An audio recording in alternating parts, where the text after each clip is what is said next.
आज हम एक बहुत बहुत महत्वपूर्ण और शायद आपकी धारणा को कुछ हद तक बदल देने वाले विषय पर चर्चा करने जा रहे हैं। मैं आपसे पहले एक सवाल पूछना चाहता हूँ। क्या आपको लगता है कि जैसे जैसे व्यक्ति की उम्र बढ़ती है, उसे लंबी और अधिक सुरक्षित ज़िंदगी जीने के लिए और अधिक स्वास्थ्य जांच करवानी चाहिए? तुम्हारी भलाई के लिए कुछ और जांच करवा लो। ये वाक्य हमने शायद अनगिनत बार सुना है और अपने परिवार के सदस्यों से अनगिनत बार कहा भी है। लेकिन अगर मैं आपको बताऊं कि शीर्ष अंतर्राष्ट्रीय वृद्धावस्था चिकित्सा अनुसंधान के अनुसार 70 वर्ष की आयु के बाद कुछ अनावश्यक नियमित जांचें न केवल आपको स्वस्थ नहीं बनाती, बल्कि वे अत्यधिक मनोवैज्ञानिक चिंता और अतिरिक्त चिकित्सा उपचार के कारण जीवन के प्रति आपके उत्साह को भी खत्म कर सकती हैं और अप्रत्यक्ष रूप से आपकी उम्र को भी प्रभावित कर सकती हैं। यह सुनने में कठोर लग सकता है, लेकिन कृपया मुझे थोड़ा समय दें। आज की सामग्री स्वास्थ्य जांच के बारे में आपके और आपके परिवार के विचारों को पूरी तरह से बदल सकती है। आज की जानकारी डॉ.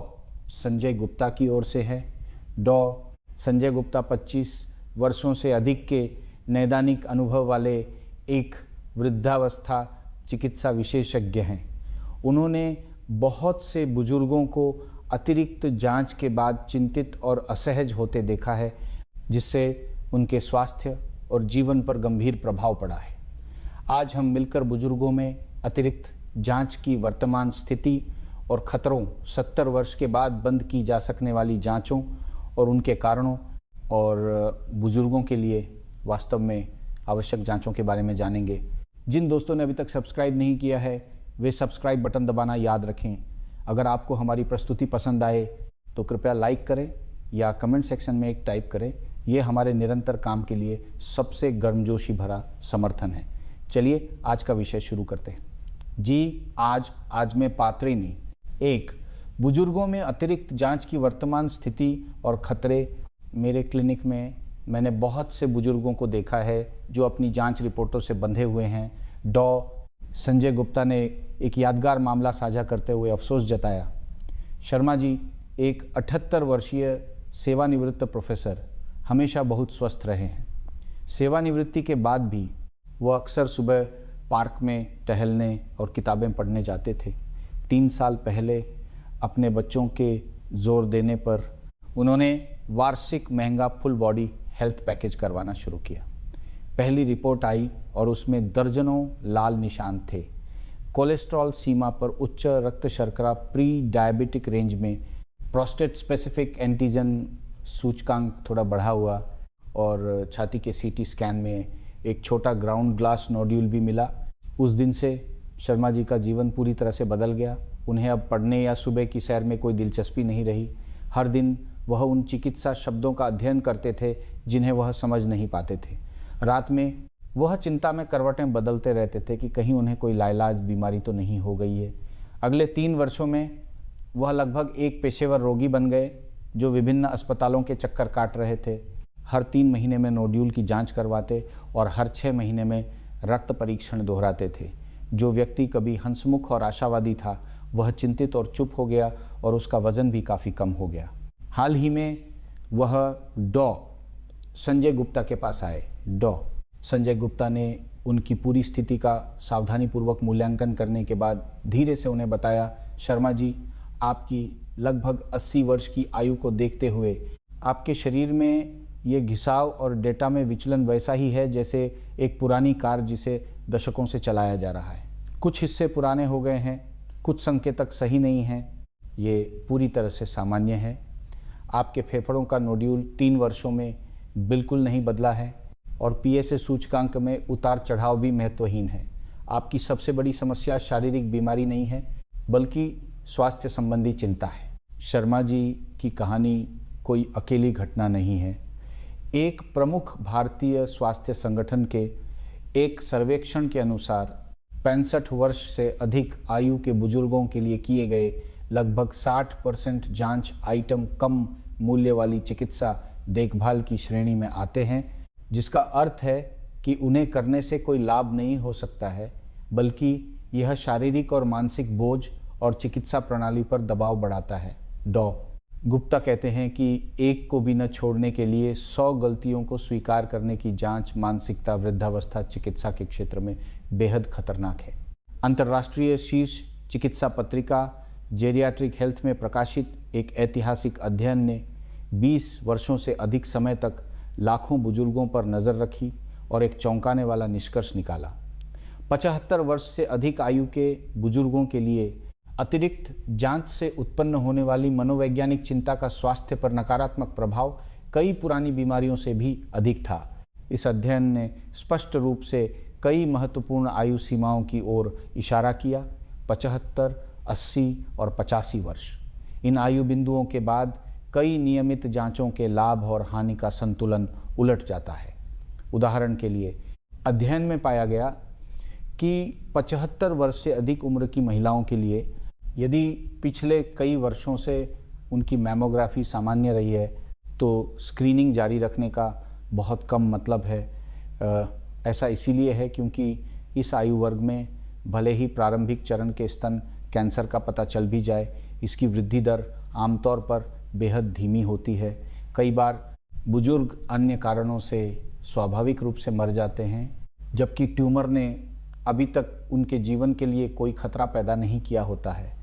लेकिन इसके लिए की जाने वाली सर्जरी, रेडियोथेरेपी और कीमोथेरेपी के दुष्प्रभाव बुजुर्गों के जीवन के अंतिम कुछ वर्षों की गुणवत्ता को गंभीर रूप से नष्ट कर सकते हैं। एक और बड़ी समस्या फॉल्स पॉजिटिव, गलत सकारात्मक परिणाम है, डॉ। संजय गुप्ता बताते हैं कि यह एक अति संवेदनशील फायर अलार्म की तरह है। रसोई में बस पानी उबलने से थोड़ी भाप निकली और यह जोर जोर से बजने लगता है, जिससे पूरा घर परेशान हो जाता है। जैसे जैसे हमारी उम्र बढ़ती है, हमारे शरीर में सौम्य छोटी मोटी समस्याएं बढ़ती हैं और जांचों की गलत सकारात्मक दर तेजी से बढ़ जाती है। प्रोस्टेट कैंसर के लिए पीएसए जांच को ही लें, 70 वर्ष से अधिक उम्र के पुरुषों में गलत सकारात्मक दर 30 से 40% तक हो सकती है। इसका मतलब है कि हर 3 लोगों में से एक जिन्हें असामान्य रिपोर्ट मिलती है, वे वास्तव में एक झूठे अलार्म का शिकार होते हैं। लेकिन इस अलार्म को खारिज करने के लिए आपको एक आक्रामक और संक्रमण के जोखिम वाली बायोप्सी करवानी पड़ सकती है और इसके लिए महीनों तक चिंता और डर में जीना पड़ सकता है। इन सबूतों के आधार पर विश्व स्वास्थ्य संगठन ने भी हाल के वर्षों में एक नई अवधारणा की वकालत करना शुरू कर दिया है। बुजुर्गों के लिए चिकित्सा निर्णय बीमारी केंद्रित से व्यक्ति केंद्रित होने चाहिए। इसका मतलब है कि जांच का उद्देश्य अब केवल बीमारी ढूंढना नहीं है, बल्कि वर्तमान जीवन की गुणवत्ता को बनाए रखना और सुधारना है। अच्छी रिपोर्ट से बेहतर है अच्छा जीवन जीना। मैं हमेशा अपने मरीजों और उनके परिवारों को बताता हूं कि हमें जीवन की गुणवत्ता का पीछा करना चाहिए, न कि डेटा की पूर्णता का डॉ। संजय गुप्ता कहते हैं, उन्होंने अपने क्लिनिक से 2 और वास्तविक कहानियां साझा की। श्रीमती वर्मा 86 वर्ष की का रक्तचाप लगभग 150/80 mmHg रहता था। उनके पिछले डॉक्टर ने हमेशा उन्हें इसे 130/80 mmHg से नीचे लाने के लक्ष्य के साथ सख्ती से दवा लेने के लिए कहा था, लेकिन हर बार जब ये नीचे आता, श्रीमती वर्मा को चक्कर और कमज़ोरी महसूस होती, यहाँ तक कि उनके पास किराने का सामान खरीदने के लिए बाहर जाने की भी ताकत नहीं होती थी। जब डॉ संजय गुप्ता ने उनका इलाज संभाला तो उन्होंने उनकी रक्तचाप की दवा कम कर दी, जिससे उनका रक्तचाप थोड़ा ऊंचे स्तर पर बना रहा। परिणाम स्वरूप श्रीमती वर्मा के चक्कर आने बंद हो गए और वह फिर से अपनी छड़ी के सहारे नीचे बगीचे में जाकर अपने पुराने दोस्तों के साथ बातचीत करने लगीं। डॉ संजय गुप्ता ने समझाया कि बुजुर्गों की रक्तवाहिकाएं कम लोचदार होती हैं, पुरानी पानी की पाइपों की तरह, जिन्हें मस्तिष्क और शरीर के दूरस्थ हिस्सों तक पर्याप्त रक्त और ऑक्सीजन पहुंचाने के लिए थोड़े अधिक दबाव की आवश्यकता होती है। रक्तचाप को बहुत कम करने से मस्तिष्क में अपर्याप्त रक्त की आपूर्ति हो सकती है, जिससे चक्कर आने और गिरने का खतरा बढ़ जाता है। उनके लिए बाहर जाकर सामाजिक होने वाला 150 का रक्तचाप घर पर चक्कर खाकर लेटे रहने वाले 130 के रक्तचाप से कहीं ज़्यादा स्वस्थ है। दूसरे थे श्री कपूर, 79 वर्ष के, जो मूल रूप से ऊर्जा से भरपूर थे, जब से एक स्वास्थ्य जांच में पता चला कि उनका रक्त शर्करा और लिपिड दोनों ही मानक से ऊपर हैं, उन्होंने एक साथ 3 दवाएं लेनी शुरू कर दी। परिणाम स्वरूप वह सुस्त और थका हुआ महसूस करने लगे, उनकी भूख चली गई और उनकी मांसपेशियां भी कमज़ोर होने लगीं। बाद में डॉ. संजय गुप्ता ने उनका पुनर्मूल्यांकन किया और अधिकांश दवाओं को बंद कर दिया। केवल सबसे महत्वपूर्ण एक को बनाए रखा और उन्हें अधिक चलने और अपने आहार पर ध्यान देने के लिए प्रोत्साहित किया। 6 महीने बाद श्री कपूर की ऊर्जा वापस आ गई। उन्होंने कहा, अब मैं दवा लेने के समय से कहीं ज़्यादा ऊर्जावान महसूस करता हूँ। ये दोनों कहानियाँ डॉ. संजय गुप्ता के मुख्य बिंदु की पुष्टि करती हैं। कार्यक्षमता अंकों से कहीं ज़्यादा महत्वपूर्ण है। क्या आप खुद खा सकते हैं, नहा सकते हैं, टहलने के लिए बाहर जा सकते हैं? आज आपका मूड कैसा है? यही आपके स्वास्थ्य को मापने का सुनहरा मानक है। 70 वर्ष के बाद बंद की जा सकने वाली जांचें और उनके कारण, तो विशेष रूप से कौन सी जांचें हैं जिन्हें 70 वर्ष की आयु के बाद डॉक्टर के साथ चर्चा करके बंद किया जा सकता है? डॉ. संजय गुप्ता एक संदर्भ सूची देते हैं। बड़ी आंत की जांच, कोलोनोस्कोपी। यदि आपकी आयु 75 वर्ष से अधिक है और आपके पिछले 10 वर्षों के जांच परिणाम नकारात्मक रहे हैं, तो इस जांच को जारी रखने से बहुत कम लाभ होता है। डॉ. संजय गुप्ता कहते हैं, मैंने बहुत से बुजुर्गों को कोलोनोस्कोपी की तैयारी प्रक्रिया के दर्दनाक अनुभव के डर से इसे करवाने से मना करते देखा है, जो पूरी तरह से समझने योग्य है। वह प्रक्रिया बुजुर्गों की शारीरिक शक्ति और इलेक्ट्रोलाइट संतुलन के लिए एक बड़ी परीक्षा है। मैमोग्राफी, स्तन एक्सरे। इसी तरह 75 वर्ष से अधिक उम्र की महिलाओं के लिए, विशेष रूप से जिनकी स्वास्थ्य स्थिति खराब है और जीवन प्रत्याशा सीमित है, वे अपने डॉक्टर से इसे बंद करने पर चर्चा कर सकती हैं। एक 82 वर्षीय मरीज श्रीमती आहूजा ने डॉ. संजय गुप्ता से कहा, डॉक्टर, मैं इस उम्र में हूँ। मैं किसी ऐसी चीज़ के लिए हर साल अस्पताल जाकर उस दर्दनाक दबाव को सहन नहीं करना चाहती जो शायद मुझे कभी प्रभावित न करे। मैं अपने बचे हुए दिन आराम से जीना चाहती हूँ। डॉ. संजय गुप्ता ने उनके फैसले का पूरा सम्मान और समर्थन किया। Prostate specific antigen PSC test पुरुषों के लिए, 70 से 75 वर्ष से अधिक उम्र के पुरुषों के लिए। ये जांच अत्यधिक विवादास्पद है क्योंकि अधिकांश प्रोस्टेट कैंसर बहुत धीरे धीरे बढ़ते हैं। कई बार ये एक ऐसी स्थिति होती है जिसके साथ व्यक्ति जीता है।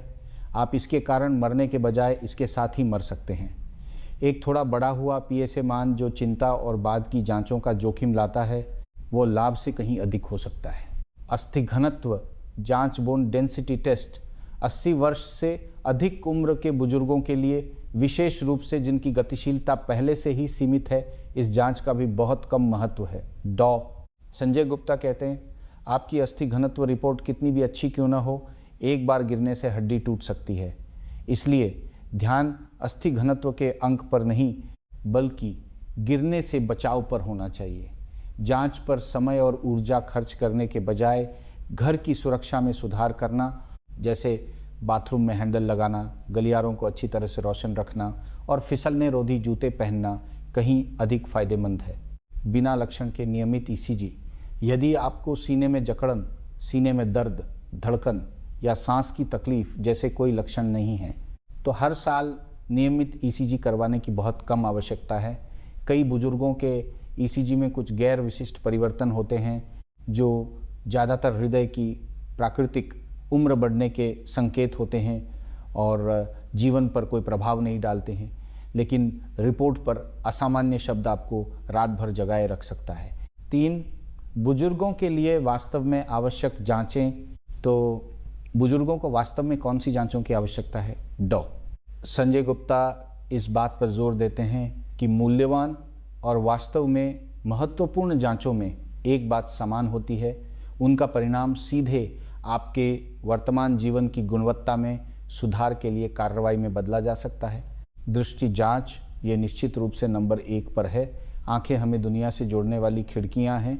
कई बुजुर्ग सोचते हैं कि धुंधली दृष्टि उम्र बढ़ने का एक अपरिवर्तनीय हिस्सा है, लेकिन वास्तव में मोतियाबिंद और ग्लूकोमा का इलाज करके इसमें काफ़ी सुधार किया जा सकता है। 83 वर्षीय श्रीमान पांडे ने मोतियाबिंद की सर्जरी के बाद उत्साह से कहा, मुझे लगता है कि पूरी दुनिया फिर से रोशन हो गई है। मैं अपने पोते पोतियों के चेहरे फिर से साफ साफ देख सकता हूँ और खुद अखबार पढ़ सकता हूँ। श्रवण जांच, सुनने की क्षमता में कमी लोगों को धीरे धीरे सामाजिक जीवन से अलग कर सकती है, जिससे वे अकेले हो जाते हैं और कभी कभी गलती से उन्हें संज्ञानात्मक गिरावट वाला मान लिया जाता है। आज की श्रवण सहायता तकनीक बहुत उन्नत, छोटी और स्मार्ट है। श्रीमती जोशी ने श्रवण सहायता लगवाने के बाद अपने सामुदायिक गायन मंडली में फिर से भाग लेना शुरू कर दिया और वह पूरी तरह से खुश और आत्मविश्वासी हो गई। गिरने के जोखिम का मूल्यांकन डॉ गुप्ता कहते हैं, बुजुर्गों के लिए जीवन का अंतिम गिरना बेहद भयावह हो सकता है। गिरने के जोखिम का मूल्यांकन बहुत सरल है। डॉक्टर आपको अपनी मांसपेशियों की ताकत और संतुलन का आकलन करने के लिए कुछ गतिविधियां करने के लिए कहेंगे, जैसे एक पैर पर खड़ा होना, सीधी रेखा में चलना और कुर्सी से उठना। एक 76 वर्षीय महिला श्रीमती खन्ना ने पाया कि उनका संतुलन थोड़ा कमज़ोर है। एक फिजियोथेरेपिस्ट के मार्गदर्शन में कुछ समय के पुनर्वास प्रशिक्षण के बाद अब 81 वर्ष की आयु में भी उनकी चाल स्थिर है। पोषण मूल्यांकन, जब आप बूढ़े हो जाते हैं तो डर मोटा होने का नहीं बल्कि पतला होने का होता है। कई बुजुर्ग खराब दांतों, स्वाद में कमी या अकेले रहने के कारण कुपोषण और मांसपेशियों की हानि का शिकार हो जाते हैं। एक साधारण रक्त परीक्षण और आहार प्रश्नावली आपके पोषण की स्थिति का आकलन कर सकती है। यदि आवश्यक हो तो शारीरिक सहनशक्ति बनाए रखने के लिए कुछ उच्च प्रोटीन पोषण की खुराक लेना महत्वपूर्ण है। संज्ञानात्मक कार्य और भावनात्मक मूल्यांकन, यह कोई तनावपूर्ण परीक्षा नहीं है बल्कि आपकी याददाश्त, ध्यान और भावनात्मक स्थिति को समझने के लिए एक सौम्य बातचीत जैसा मूल्यांकन है।